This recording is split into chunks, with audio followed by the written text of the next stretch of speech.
Alright, jumping into Maya, I can now create a plane either by going here and then primitives and then plane, or I can also rely on these shortcuts here. A third way would be shift right mouse button and plane. So because the reference image is square, I really don't care about how big it is. I can just scale it however I want because it's going to maintain the square aspect ratio of it. I'll just do one thing, which is reducing the number of subdivisions to 1 only. I'm gonna make it big, and I'm gonna apply a Lambert material because the Lambert does not have a shine, which is ideal for reference images. And then I'm gonna go into color and then go to file and then go here. File means I'm attaching an image, and then I'm gonna go here, and you will notice that it would link me right into the source images. That's why it's very important to keep all the reference and texture images in the source images folder. So I'm gonna look for the square image that I created, and it's gonna be this way. Especially if you're opening Maya for the first time, or if you're opening Maya on a fresh installation or fresh computer or whatsoever, or even with old preferences, sometimes it doesn't really show you the texture, so you want to make sure you click 6 on the keyboard. And now I have this, so E for rotation, and then I'm gonna click and hold J so I can snap that rotation. And what I like to do as a personal preference is to just have the object the way it's supposed to be, but on the grid. Okay, so I can be meticulous and make sure that this is showing on the front. So here, for instance, I can go to panels and then orthographic, and then I would go to front and then hit 6 on the keyboard, so making sure that I do have this on the front. Keep in mind those different views also need clicking 6 on them so they would show properly. And now that I don't really need the grid, I can get rid of it by clicking this button here, and I'm just gonna start really simple. So you can start with a cube, but you could also start with a plane and then extrude that plane. So it's really a matter of preference. Probably the cube is the safest and the simplest way. So here's my cube, and I'm just gonna go and change the scale. I don't really care how much it goes in the Z depth. Either way, I'm gonna have to fix it. So I'm gonna right mouse button, go to the vertex, and change the vertex to be exactly in here and then here. By the way, after you select a vertex, let's say, and you take these and you move them like on the X, okay, so that's the last thing you touched. If you go here with the mouse anywhere outside of this and you click the middle mouse button, it's going to also move it on the X specifically. So it's a cool way, like if you select both of them and you go to this one, which means on both the Y and the X, sometimes it changes the color, right? So it makes it like yellow. So if you get confused between what is green, what is red, what is blue, then you just hit W again and it would show you. So now I have these locked on those 2 points with middle mouse button, as you can see, and I am going to zoom in. Okay, I think I understand what the shape is.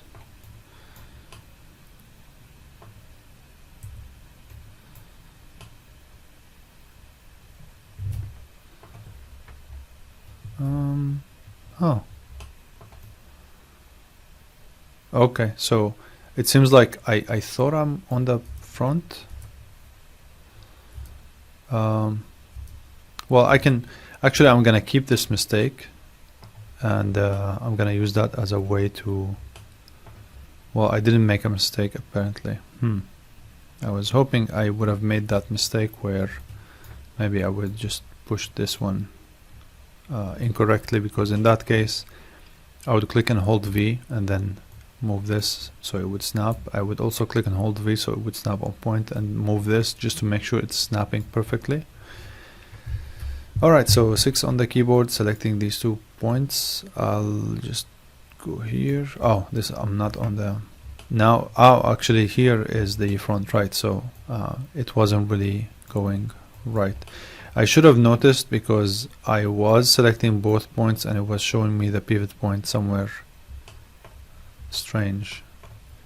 So that should have been my indication that I'm not on an orthographic view, meaning that I was going here and selecting these points, and the gizmo is showing this way. So I should have known by then that, hey, something's fishy, because it should look precisely on that point. Okay, so very simple blocking. Now that I know that, hey, there's this main feature here that should change the whole shape, I can't just let it this way. So shift right mouse button and then insert edge loop. You can find that in edit, in the modeling, in edit mesh, I believe, or mesh tools, and then click here. And by the way, I like to deactivate this. I like to see things in darker colors. I like things to be a bit darker, but the problem with that is that sometimes it makes the reference image to be hard to be visible. So sometimes I just toggle on and off that color correction. So this is good enough, I guess, and I can mimic the same. Hit G on the keyboard to redo the last command, which is insert edge loop here. So I'll take this and move it here. And what I'm going to do for this one here is hit G on the keyboard to add an edge loop and go here. Then I'm going to go to the perspective, and then I'm going to assume that this is also on the same level. So to make sure,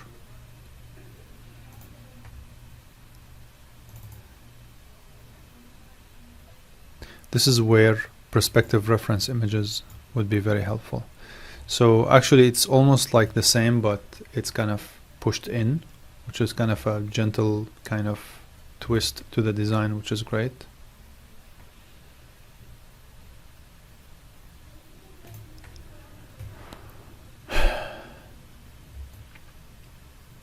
So Control E to extrude, and then I'm gonna push it just a tad, just a tiny bit, because it has to be extruded at some point. And here's an interesting twist. What I would like to do is to take this corner and push them inwards. So let me just push this back a little bit. But it's difficult because once I deselect, I'm gonna have to hunt that specific vertex without missing it by clicking on the other vertex. And I want to do this process in the most lazy and easy way. So I'm gonna hit W, so I would quit the extrusion tool. I'm going to go and click Control 1, and that's going to isolate that selected component. By component I mean, or it means vertex, edge, or face. So select here and then go to the scale and push it just a tad, push it inwards, and then Control 1 to de-isolate, and that's my shape here. I can also push it down if I need to. The problem here in some cases where if you want to push it down but you still want to have it on that line, you may want to do this. Click and hold W, which is the translation that I aim to change, and then click and hold left mouse button, and if you go to object, this may change. But because it's a component and vertex, it's very difficult for the software to dictate what I am looking for. So I'll try click and hold W, click and hold left mouse button. Let's go to component. And then with component, it's kind of chaotic. So in that case, I'm going to go with edges.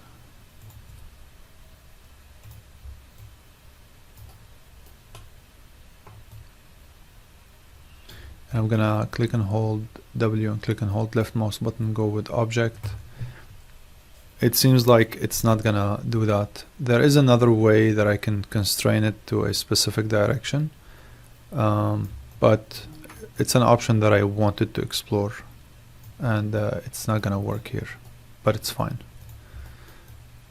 Maybe I can demonstrate on a more complex examples. So going back to the reference image here, it seems like it's gonna extrude out and then push in. So Control E to extrude, and then go here, and here are the vertex. Move that here, and then move that there. Control 1 to the to isolate. And I'm not gonna worry at this point about beveling the edges. It's something that comes in later. Okay, so now it looks as precise as it should be. Now we come to the step of making the holes here and here as well. So this here, this kind of process would be this is the kind of case where a lot of people, especially in industrial design, prefer to use software like Fusion 360 because it cuts in a much better way. Even Blender has much better blending,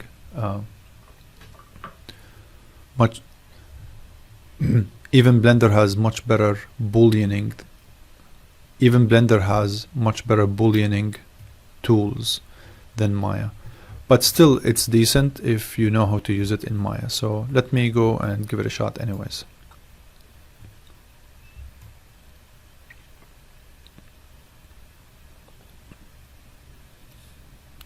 So this one here, this edge flow, is important to make that bump, but I don't really need it to go all the way there. So I'm gonna go and erase those edges, Control backspace.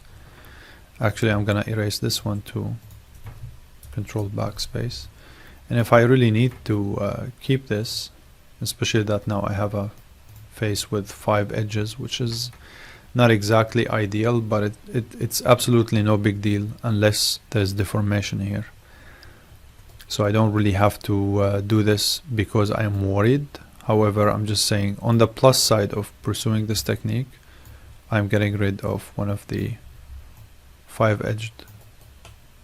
Actually, I have more than 5. It has probably 6. 1, 2, 3, 4, 5, 6. Yeah.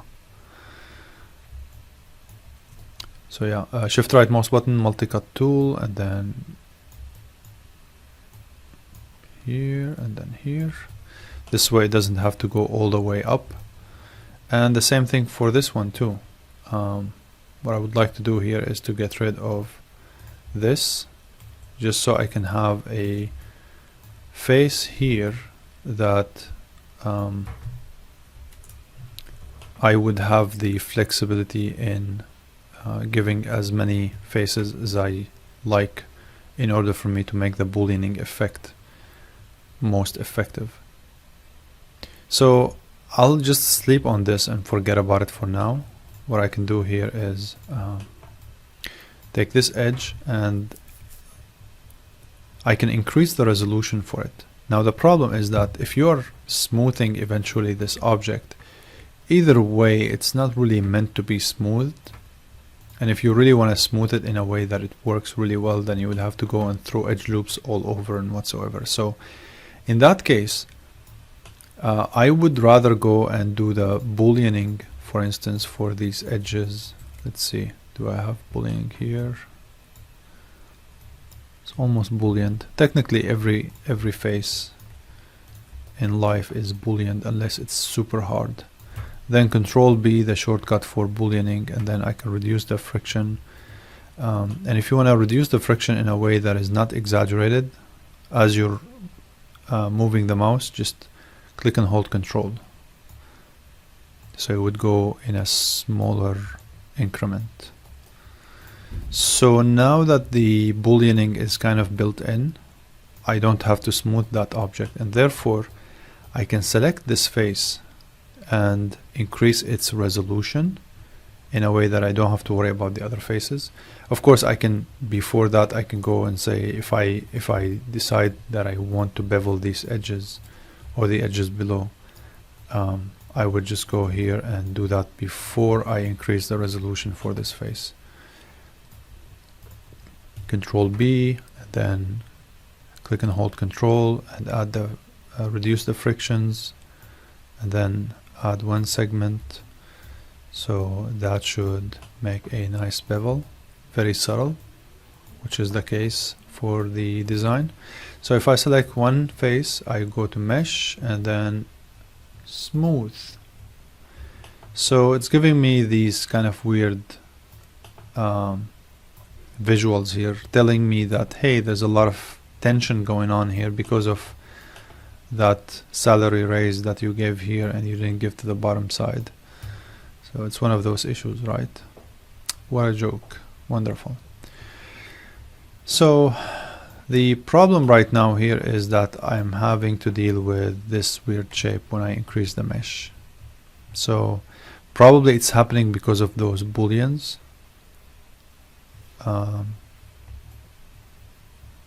So if that's the case,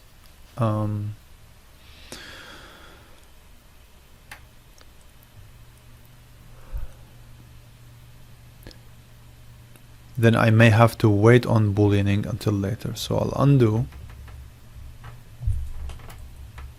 I'll keep these ones, that's fine. Okay, face, and then mesh, and then smooth.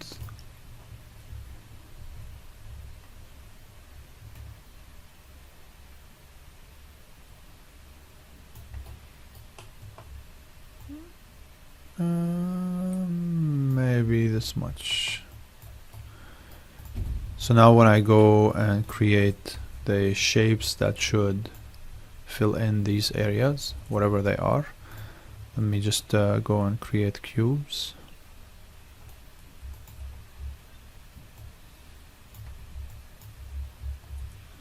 Gonna go to the side view, just ensuring that I have the side view actually, and then whatever the orientation that I need should be, and then hit F, and this is a shape. I can make it this way. I can, so when I scale, let's say in some cases it may be like this. By default it's the kind of the world coordinates. So if I click and hold R, which is for scale, so the same for translation, I would have clicked W. So I click and hold R, and then click and hold left mouse button and go to object. So now when I scale, it goes this way.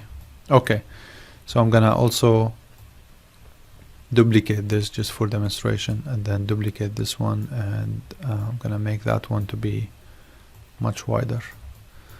Okay, so if I select these three objects,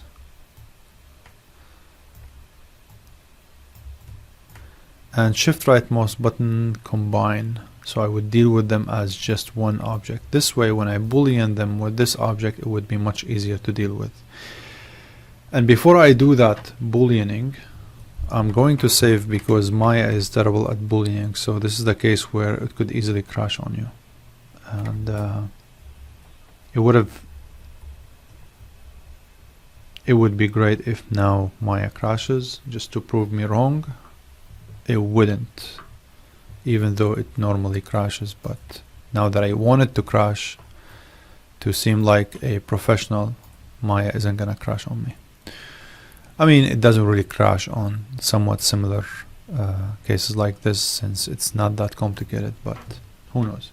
Anyways, I'm gonna go, I would select this object, shift select this other object, and then go into mesh. The order matters, but because there is a menu that's gonna give me the option to switch that later, I wouldn't really be too worried about it. Okay, I'm now gonna go to Boolean. It seems like they have updated the Boolean quite a bit. So I'm gonna go into, let's see, difference A, giving you this, undo, and difference, I started with difference B. Now I'm starting with, I'm going with difference A. And I really like that finally, this used to be another secret that people don't know, that you can actually move the Boolean from the outliner in a way that it gives you effects. So this is how we do it. We just have to have some high resolution, and then we do the Boolean.